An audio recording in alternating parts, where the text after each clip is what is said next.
ऐसी रात भी हो सकती है जब फिजिक्स के सारे कानून, सारे उसूल बस एक तरफ हो जाएं।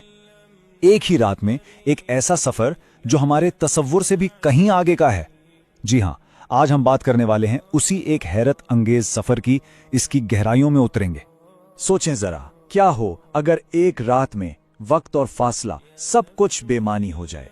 यानी एक ही रात में जमीन से आसमानों तक का सफर। ये कोई कहानी नहीं है, ये मेराज की हकीकत है। एक ऐसा वाकया जो हमारी अकल की हदों को चैलेंज करता है और ईमान को एक नई मजबूती देता है। तो सवाल ये पैदा होता है कि आखिर ये नाकाबिले यकीन सफर हुआ कैसे और इसका मकसद क्या था। चलिए इस अजीम शान सफर की तफसीलात में चलते हैं। एक ऐसा सफर जो सिर्फ जिस्म का नहीं था बल्कि रूह का एक बेमिसाल उरूज था। देखें, इस मौजज़े की अहमियत को समझने के लिए हमें थोड़ा सा पीछे जाना पड़ेगा। उस वक्त के हालात को समझना होगा जब यह सब कुछ हुआ।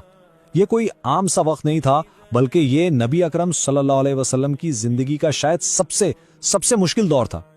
ये वो साल था जिसे आमुल हुज़न यानी गम का साल कहा जाता है। आप सल्लल्लाहु अलैहि वसल्लम पर गम के पहाड़ टूट पड़े थे। एक तरफ आपकी महबूब बीवी हजरत खदीजा, जो आपकी सबसे बड़ी हमदर्द थीं, वो वफात पा गईं। दूसरी तरफ आपके चचा अबू तालिब, जो मक्का में आपकी ढाल थे, आपके मुहाफिज थे, वो भी इस दुनिया से चले गए। और तो और इसके बाद जब आप ताइफ गए तो वहां के लोगों ने भी आपके साथ इंतहाई सख्त सलूक किया। तो इतने गहरे गम, इतनी शदीद आजमाइश के बाद अल्लाह ताला की तरफ से एक जवाब आया, एक इलाही तसल्ली आई, और वो थी मेराज। ये सिर्फ एक मौजज़ा नहीं था। समझे कि ये अपने महबूब नबी सल्लल्लाहु अलैहि वसल्लम के लिए अल्लाह की तरफ से मोहब्बत, इज्जत और हौसले का एक खास पैगाम था। और फिर इसी गम की तारीकी में उम्मीद की एक किरण चमकी। सफर का पहला हिस्सा शुरू हुआ, जिसे इसरा कहा जाता है। इसरा का मतलब होता है रात का सफर, और यह सफर शुरू हुआ मक्का में मस्जिदुल हराम से और खत्म कहां हुआ? पलक झपकते ही यरूशलेम में यानी मस्जिद अक्सा पर। और इस सफर का जिक्र कहीं और नहीं बल्कि खुद कुरान पाक में मौजूद है। इस सफर की रफ्तार वो हमारे तसव्वुर से बिल्कुल बाहर है। इसके लिए एक खास आसमानी सवारी थी, बुराक। कहते हैं कि बुराक का हर कदम वहां पड़ता था जहां इसकी नजर की आखिरी हद होती थी। जरा सोचें, ये तो रफ्तार और फासले के सारे जमीनी तसव्वुरात को तोड़ देने वाली बात है।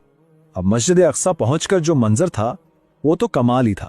तारीख के तमाम बड़े बड़े अंबिया सब के सब वहां मौजूद थे और वो सब नमाज अदा कर रहे थे आप सल्लल्लाहु अलैहि वसल्लम की इमामत में। ये एक तरह का वाज़े ऐलान था कि नबी अकरम सल्लल्लाहु अलैहि वसल्लम ही तमाम अंबिया के इमाम हैं, खातमुन नबीयीन। यरूशलेम में इमामत तो सिर्फ शुरुआत थी। इसके बाद सफर का अगला और शायद सबसे हैरान कुन हिस्सा शुरू हुआ, यानी आसमानों की तरफ उरूज। इसी को मेराज कहते हैं। मेराज का मतलब है सीढ़ी या बुलंदी की तरफ जाना। और ये कोई आम सफर नहीं था, ये एक ऐसा रूहानी और जिस्मानी उरूज था जिसकी मिसाल पूरी इंसानी तारीख में नहीं मिलती। गोया जमीन की किशिश से आजाद होकर आसमानों की वुसअतों में परवाज करना। और फिर आसमानों का सफर शुरू हुआ। हर आसमान पर आप सल्लल्लाहु अलैहि वसल्लम का इस्तकबाल एक अजीम पैगंबर ने किया। पहले आसमान पर हजरत आदम अलैहिस्सलाम, फिर दूसरे पर हजरत ईसा और हजरत याहिया अलैहिस्सलाम, और इसी तरह चलते चलते 7वें आसमान पर हजरत इब्राहीम अलैहिस्सलाम तक। हर एक मुलाकात अपने आप में एक गहरा पैगाम लिए हुए थी। ये कोई रस्मी मुलाकातें नहीं थीं। हर पैगंबर का आप सल्लल्लाहु अलैहि वसल्लम को खुशामदीद कहना, आपके बुलंद मर्तबे का एतराफ करना, ये अल्लाह की तरफ से एक जबरदस्त तस्दीक थी आप सल्लल्लाहु अलैहि वसल्लम के मकाम की। फिर सफर पहुंचा अपने उरूज पर। एक मुकाम आया सिदरतुल मुंतहा यानी आखिरी सरहद। ये इतना मुकद्दस मुकाम था कि फरिश्तों के सरदार हजरत जिब्राइल अलैहिस्सलाम भी कह उठे कि मैं इससे आगे नहीं जा सकता। अगर मैंने ये हद पार की तो मेरे पर जल जाएंगे। तो यहां से आगे नबी अकरम सल्लल्लाहु अलैहि वसल्लम को यह सफर अकेले तय करना था। तो अब सवाल यह है कि इस सब का मकसद क्या था? इस सफर के इख्तिताम पर क्या मिला? एक ऐसा तोहफा जो सिर्फ आप सल्लल्लाहु अलैहि वसल्लम के लिए नहीं बल्कि कयामत तक आने वाली पूरी उम्मत के लिए था। अल्लाह ताला की बारगाह में उम्मत मोहम्मदिया को जो पहला और सबसे बड़ा तोहफा मिला वो था दिन और रात में 50 नमाजों का हुक्म।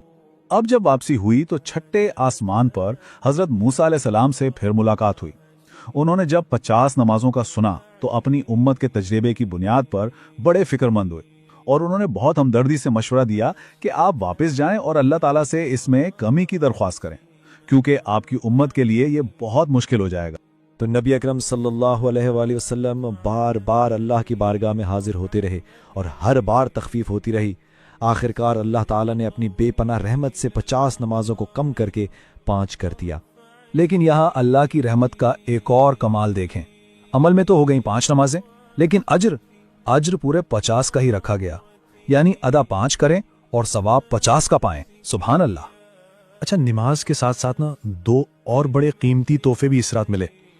एक तो सूरह अल बकरा की आखिरी 2 आयत जो कि ईमान और दुआ का एक खजाना है, और दूसरा तोहफा एक खुशखबरी थी कि इस उम्मत में जो लोग शिरक नहीं करेंगे उनके बड़े गुनाहों को भी माफ कर दिया जाएगा। तो चलें अब आखिर में देखते हैं कि इस अजीम वाक़े का असल पैगाम क्या है, इसका विरसा क्या है, आज के दौर में हमारे लिए इसमें क्या सबक है। इस वाक़े के जो अहम तरीन पैगाम है ना, वो बहुत गहरे हैं। पहला ये कि नमाज एक मोमिन की अपनी महराज है, अल्लाह से बराह रास्त बातचीत का जरिया। दूसरा ये कि हर मुश्किल, हर आजमाइश के बाद अल्लाह की तरफ से राहत ज़रूर आती है। और सबसे बढ़कर ये कि अल्लाह अपने मानने वालों को, अपने वफादार बंदों को कभी तना नहीं छोड़ता। और आखिर में बस एक बात पर गौर करें, नमाज वो वाहिद इबादत है जिसका हुक्म जमीन पर नहीं भेजा गया, बल्कि इस तोहफे को देने के लिए अल्लाह ने अपने महबूब नबी सल्लल्लाहु अलैहि वसल्लम को जमीन से उठाकर अपने पास आसमानों पर बुलाया। बस यही एक बात इस तोहफे की अहमियत और अजमत समझने के लिए काफी है।